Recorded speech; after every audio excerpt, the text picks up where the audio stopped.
Your true wealth is your time and freedom. Money is just a tool for trading your time. It's a container to store your economic energy until you're ready to deploy it. But the whole world has been turned away from real money and has been fooled into using currency. A deceitful impostor that is silently stealing your two most valuable assets, your time and your freedom. Welcome to the rabbit hole. We are entering a period of financial crisis that is the greatest the world has ever known. The wealth transfer that will take place during this decade is the greatest wealth transfer in history. Wealth is never destroyed, it is merely transferred, and that means that on the opposite side of every crisis there is an opportunity. The great news is that all you have to do to turn this crisis into your great opportunity is to educate yourself. I believe that the best investment that you can make in your lifetime is your own education. Education on the history of money, education on finance, education on how the global economy works, education on how all of these guys, the central bankers, the stock market, how they can cheat you, how they can scam you. If you learn what is going on and how the financial world works, you can put yourself on the correct side of this wealth transfer.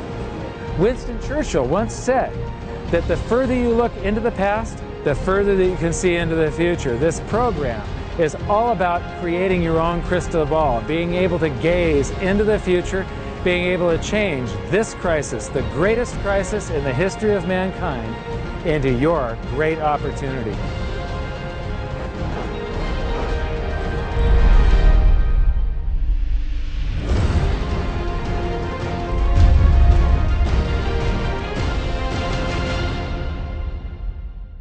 The hidden secrets of money, some of them are hidden in plain sight. They're like right in front of you. The way the monetary system works is something that isn't actually hidden away from all of us. It's out in the open, but it's complex and people just they can't see how it works. It's hard for them to imagine that we're living in such a hoax. Others are meant to be secret, but the truth is slowly coming out, like the Federal Reserve being a private corporation and not really part of the U.S. government. But when I started studying this, what I found was that there was no place that I could point people to where they could get it all in one spot. And so I basically decided to write my book about it and consolidate monetary history, economics, the markets, fundamentals of gold and silver. There's a lot of smoke and mirrors in economics, and I've sort of made it my job to lift the fog for people.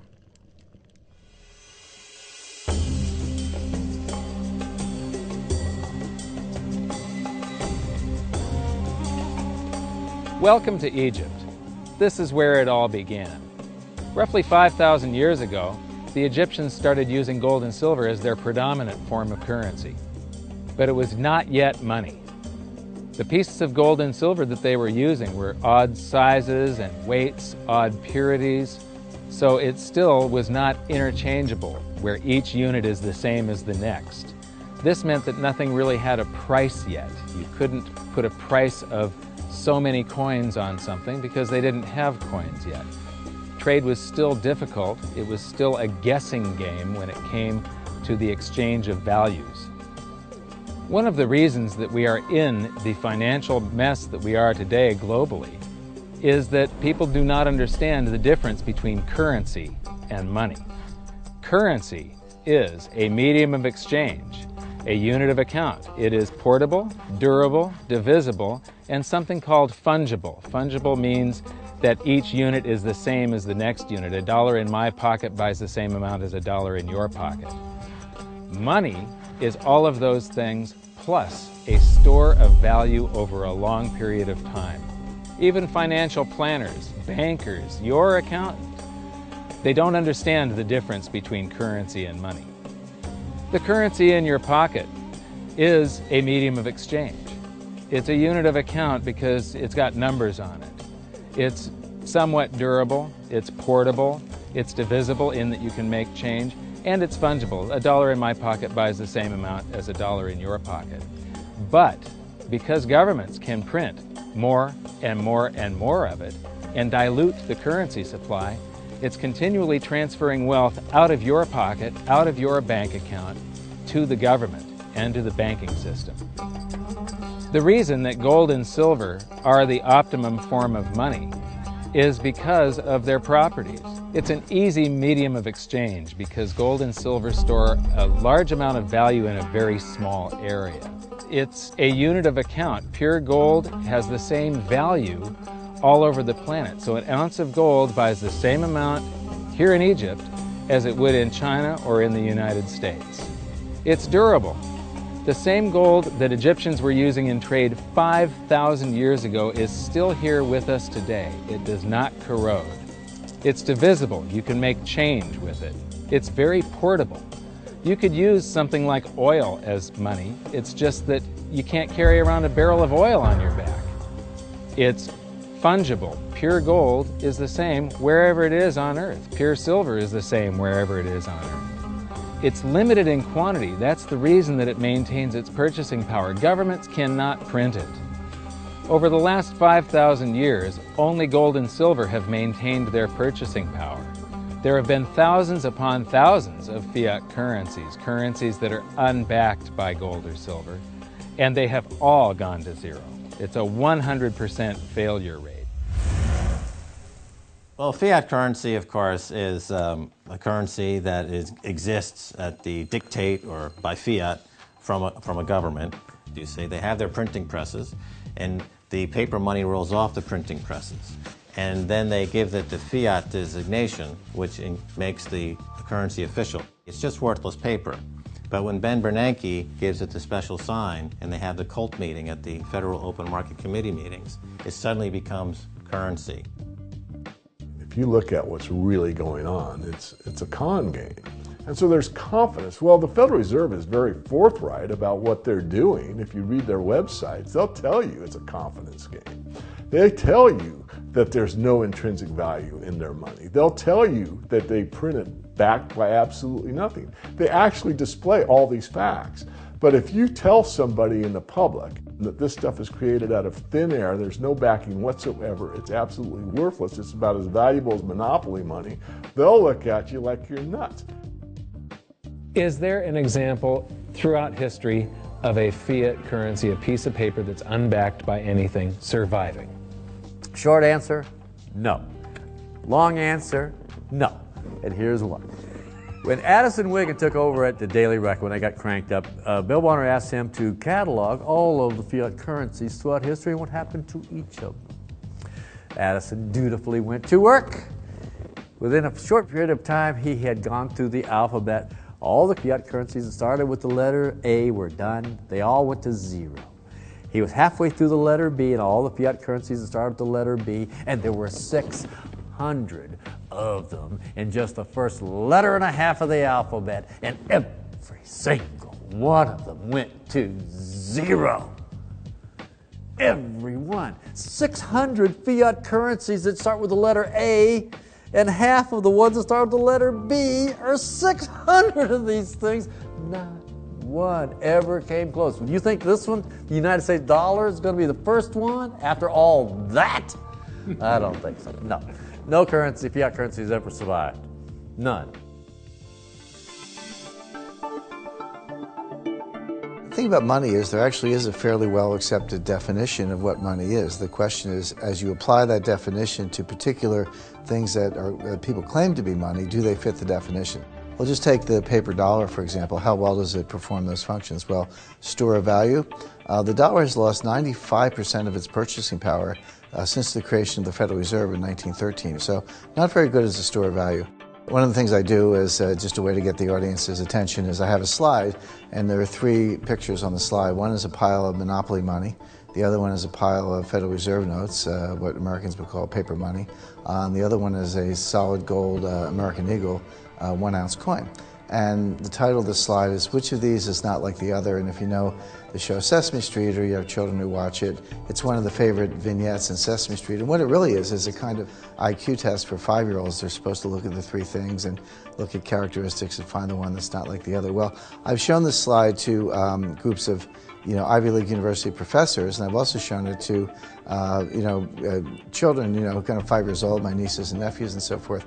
And when the professors look at it, they say, well, clearly the dollars are not like the others because gold has no role as money, and monopoly money is junk, and the American dollar is a store of value, so that's not like the other. But the children look at it and they say, well, the gold coin is not like the other because the other two are just piles of paper and the gold coin is clearly something different. So my question to the audience is, who's smarter, a 5-year-old or an Ivy League professor? Before World War I, each note that a treasury issued would say that there have been deposited with the United States Treasury $20 in gold coin payable to the bearer upon demand.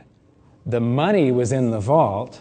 The currency was a note they gave you that was a claim check, only a claim check on the money, the same as if you go to the dry cleaners and you give them your shirt and they give you a claim check for your shirt. The value is that shirt at the dry cleaners, not the piece of paper that says that you own that shirt. So our currency that circulated was the paper US dollars, and they were claim checks on money. The next hidden secret is the difference between currency and money. Money must be a store of value and maintain its purchasing power over long periods of time. As we progress through this series, you'll learn that national currencies are really a tool used by the government and the financial sector to leech away your time and your freedom by stealing your purchasing power. So rather than storing your economic energy, currencies leak. Now compare that to the gold and silver the Egyptians were using. Like I started with, it still wasn't money because it wasn't interchangeable yet. But they were on the right track, as gold and silver have proven over thousands of years to be the ultimate store of value. Gold is only formed when a star explodes, a supernova, and it stays around forever. This is one of the properties that make it the ultimate money.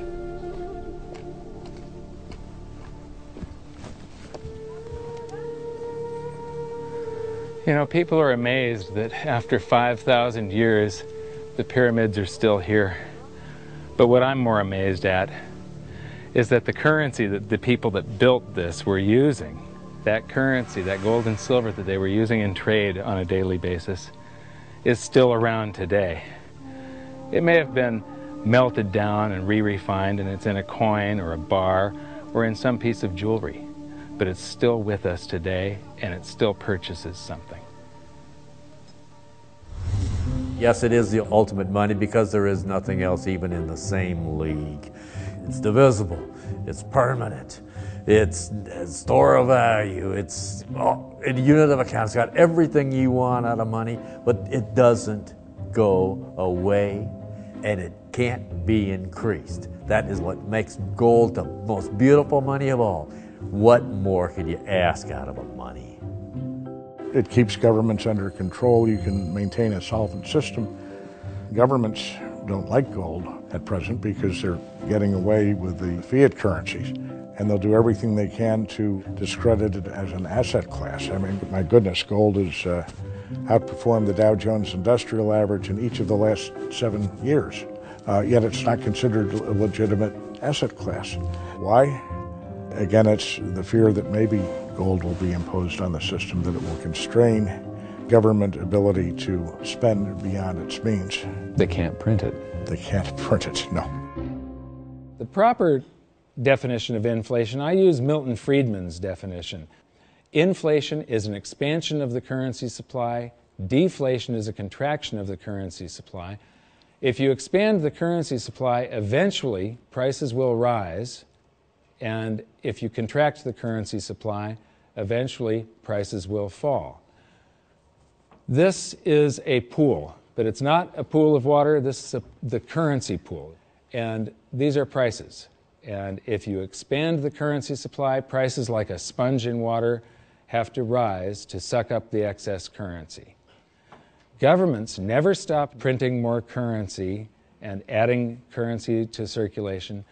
Therefore, prices keep on going up, not because the stuff that you're trying to buy is changing.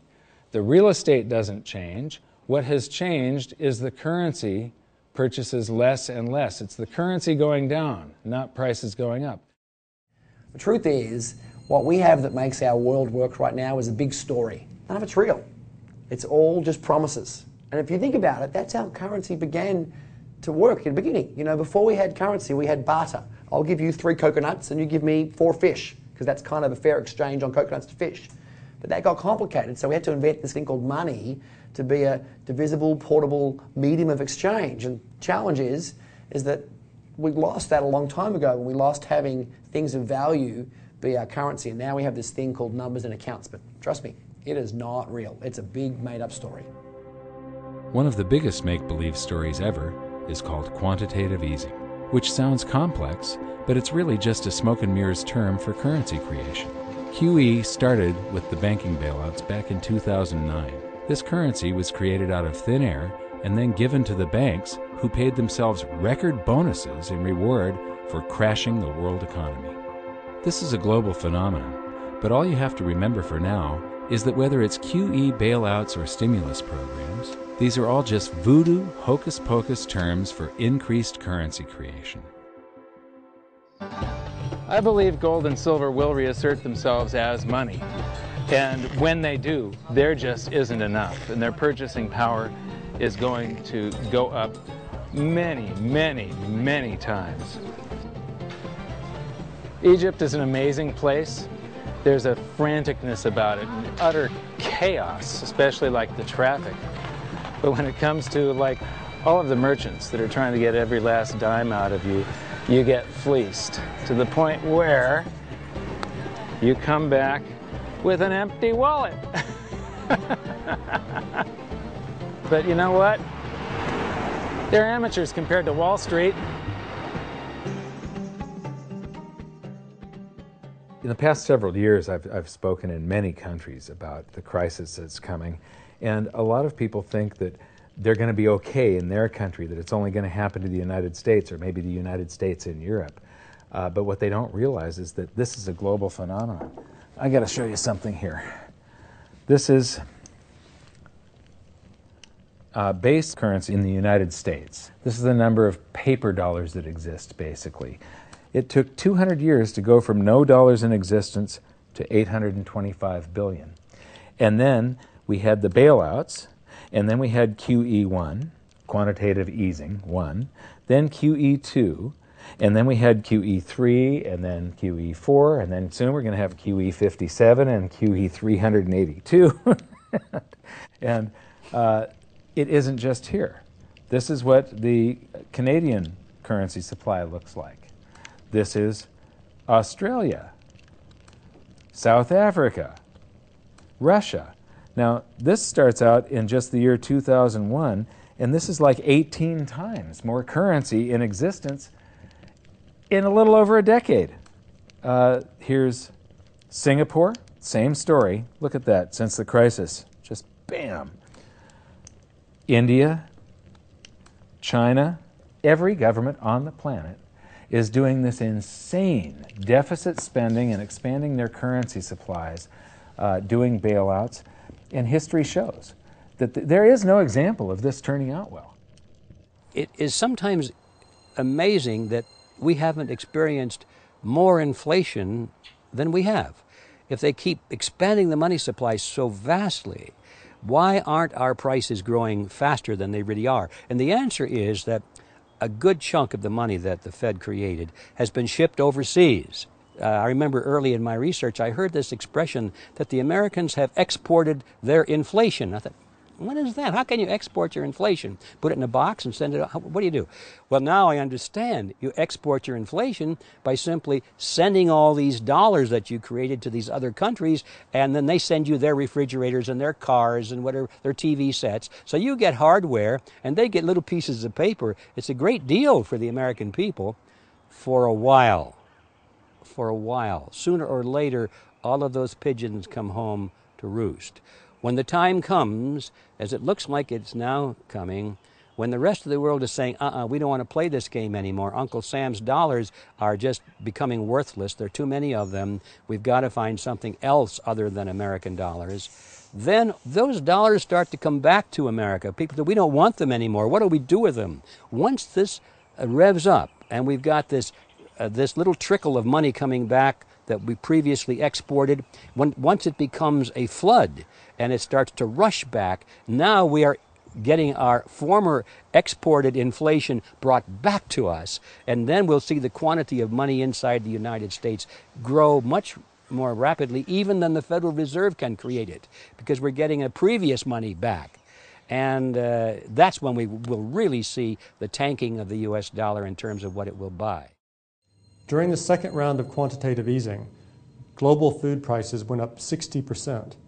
And this created a humanitarian disaster for the 2 billion people on Earth who live on less than $2 a day. These people were hungry to start with, they became hungrier, and some of them started overthrowing their governments in North Africa and around the Middle East. So quantitative easing was the spark that ignited the Arab Spring. So that's it. When you create money, you get some sort of inflation. It just depends on where the inflation goes. It's all going down, down, down. Peasants are reeling from a game of coins and crowns. Given the premise that you have a permanent underclass or poor class, and how does inflation affect them disproportionately, it affects them basically in the percentage of their income that goes to food. And we see this as a ratio, and we know that there are some danger points. For example, in Egypt recently, once that ratio got to 40% of income going to food and the price of food rising due to inflation, when it got to 40%, that's historically a point where people actually stage a revolution. That's exactly what we saw. The French Revolution, similarly, was all around the price of food getting to a certain critical point where people simply, the risk-reward for revolution was favorable toward revolution. When they print it up, then it all goes down. Well, exactly right, because when you have a runaway inflation, it's punishing the very people who are most productive in society. In other words, the people that produce more than they consume and save the difference.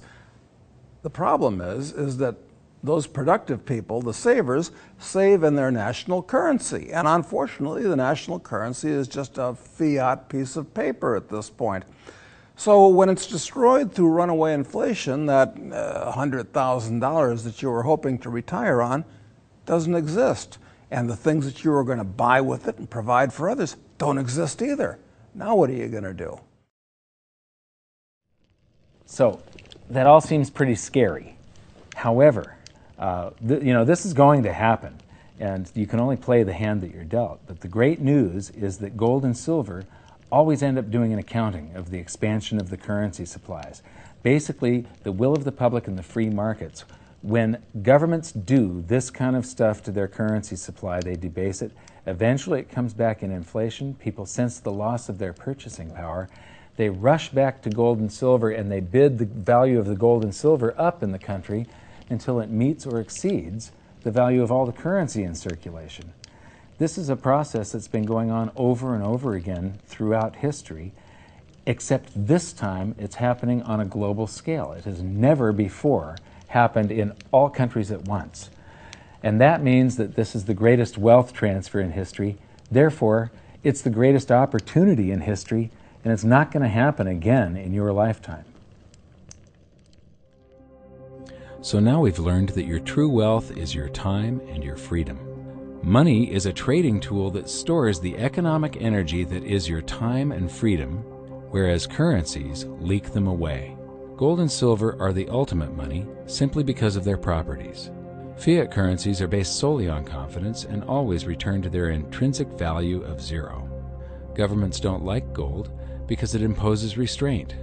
Rising prices are a symptom of an expanding currency supply, and gold and silver always account for an expanding currency supply. So that's it for this episode. Join me next time as we begin to investigate how monetary history just repeats and repeats, and how gold and silver always win the battle between currency and money. Until then, my challenge to you is to stop calling currency money. It's a crucial first step towards setting your mind free of all this economic voodoo and changing your context. You can learn more by watching the bonus features on our website, and if you have any questions, you can post them there, and we'll answer some of your questions in future bonus features. So good luck, thanks for watching, and we'll see you next time.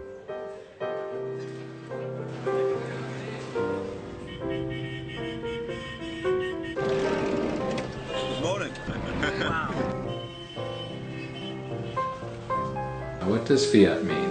It comes from the Latin for crappy car.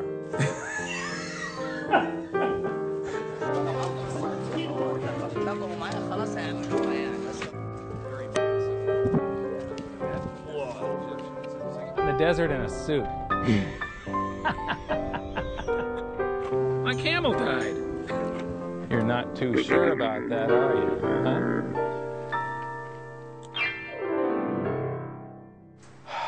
I am ready for a good long nap.